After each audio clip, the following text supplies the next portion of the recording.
Hello, welcome. Jen Hoyle here, the Organic Wonder Woman, and I have a pretty heavy topic today, actually. I have somebody very close to me going through some domestic violence stuff, and a lot of things have come back to me from my past. And as a lot of you know that have joined me on this page, and I suffer from depression.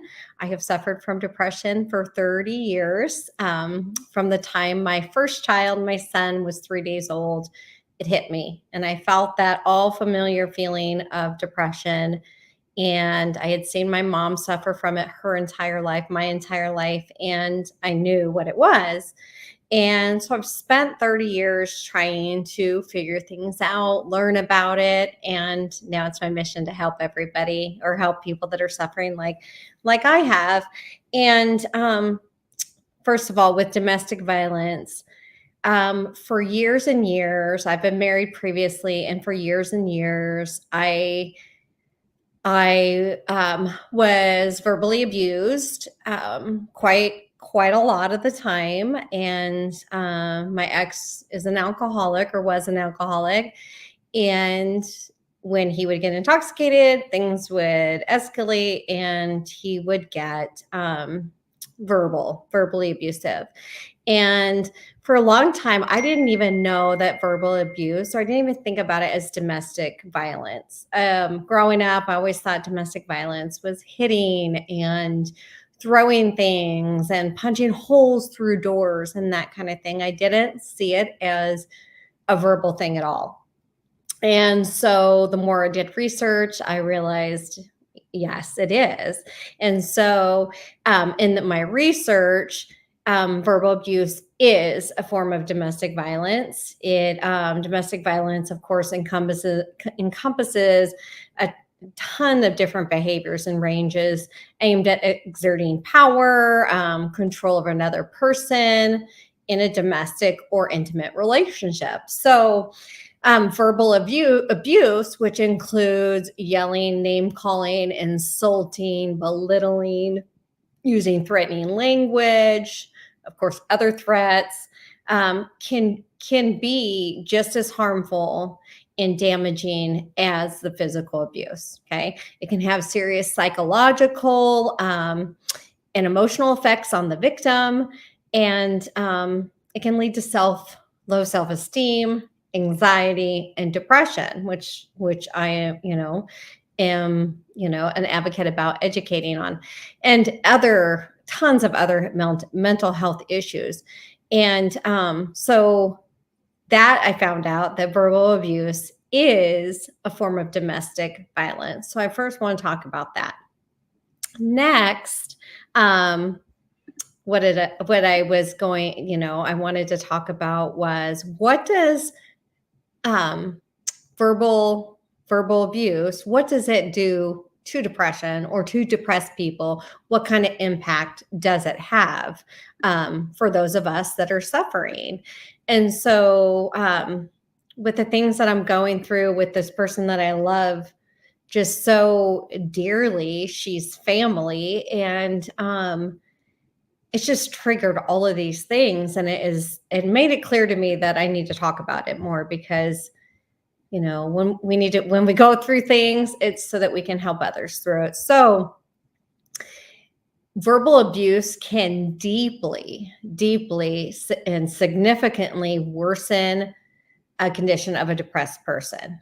Okay, it can I'm going to talk about six different things. There's only six of the many different things that can have an impact on a depressed person. First, the verbal abuse can decrease a person's self-esteem. It can chip away at their self-worth. It can hurt people that are already struggling, and it can make those of us that are depressed feel worthless and have self-doubt. And so being a victim of verbal abuse, domestic violence, for years and years and years, 15 plus years, That's exactly what I did. And I used to keep a journal back then. Actually, I still journal, but and it's been eye-opening reading it because a lot of the things that I had forgotten about, but they were embedded. They were deep in here. A lot of those things I had forgotten about, but they were things like no one would ever want you was one of them. And so I always thought, who would want me? Like if I left this relationship, no one would want me anyways. I would never find anybody else because who would want me? And it was truly something that I believed with all my heart. Okay, that's just one example. So, and when I would hear those things, when he would get intoxicated is when, it was, of course, the worst.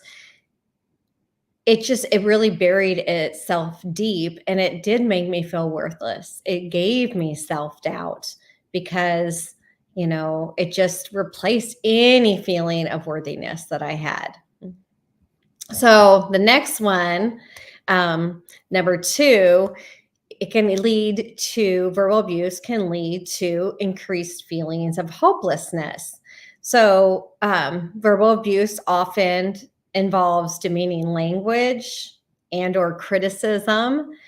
It can reinforce negative thoughts. Remember, I kept telling myself like no one would ever want me, and those negative thought patterns, especially in a depressed person like me, it's something that would live in my head for years and years. And I've been divorced for going on 18 years, and I still have those triggers, and I still have times where I think, does anyone love me? Does anyone want me? So it's still a struggle from all those years of, almost like that conditioning, if you will. So the other thing is it made me feel hopeless. And it also, hopeless, and it made me feel like this situation's never going to get better. I felt like I was in a continuous loop. I don't know if you've ever felt like that, but that is how I felt. It was not a good feeling. So the next way verbal abuse can affect depressed people, okay, is it leads to a sense of alienation. And so we want to isolate. We don't want to be around people. Makes us withdraw from others. And because of our unworthiness and because of that feeling that, like I said, no one would ever want me because I was told that no one would ever want you. And it made me want to isolate. Who's going to want to be around me? Who's going to like me? Who's going to love me? I'm not worthy of that. So it definitely led to me and my feelings of unworthiness. Okay. Number 4. I hope you're getting some value out of this. Drop some comments down below if you're getting some value of this, because I know that there's so many people out there that have been through this and that are going through this. Okay. Number 4, intensified depressive symptoms. Verbal abuse can heighten depressive symptoms such as sadness, despair, anxiety, which is very true. And it can also lead to physical symptoms of fatigue, sleepiness, overeating, those kinds of things as well. And that's exactly what it did for me. Whenever I was being verbally attacked, I would feel so sad and so alone and so depressed. And then it would also make me feel so antsy and stressed. And is it going to escalate more? I get those feelings of, is this going to turn physical? So it really intensified those depressive symptoms. And sadly, because my ex was often intoxicated, he would forget the next day of what he had said or what he had done. And then I would try to, well, you said this or did this. He didn't remember it. Then it was, I was a liar. I was psycho. I was crazy. And then those thoughts lived in my head, and it led to further depression. So definitely verbal abuse intensified my depressive symptoms and my depression. Okay. Um, Number five, it can impair your recovery. So it can hinder and stop our ability to seek or even engage in treatment. It can reinforce shame and guilt, and can prevent from reaching out for support. Can totally prevent us from doing that. Again, that's exactly what happened with me. It impaired my recovery. I didn't seek help.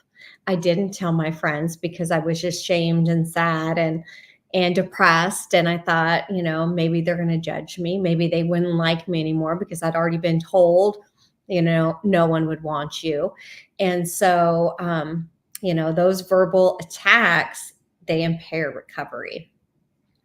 Number five, okay, this is a hard topic, increased risk of self-harm or suicidal ideation. So verbal abuse can amplify feelings of despair, like we've talked about, unworthiness, to the point where a person can contemplate self-harm or worse, to escape the pain, to escape those voices that are going through our head over and over and over. It's sad. I've been there. I've had those thoughts. I've been to really dark places, especially after a very long night of hearing like horrible things said to you and cursing and anger, and it really it can break your spirit. So verbal abuse is in my opinion, I'm not going to say it's one, there's no one worse than the other, because it's all, any kind of abuse is just horrible. But for me, the verbal abuse, it tried to break me over and over and over and over again. And now I do realize how resilient I was and had God by my side. And it's just been a journey. And I hope that this has all helped you, helped, first of all, let you know you're not alone.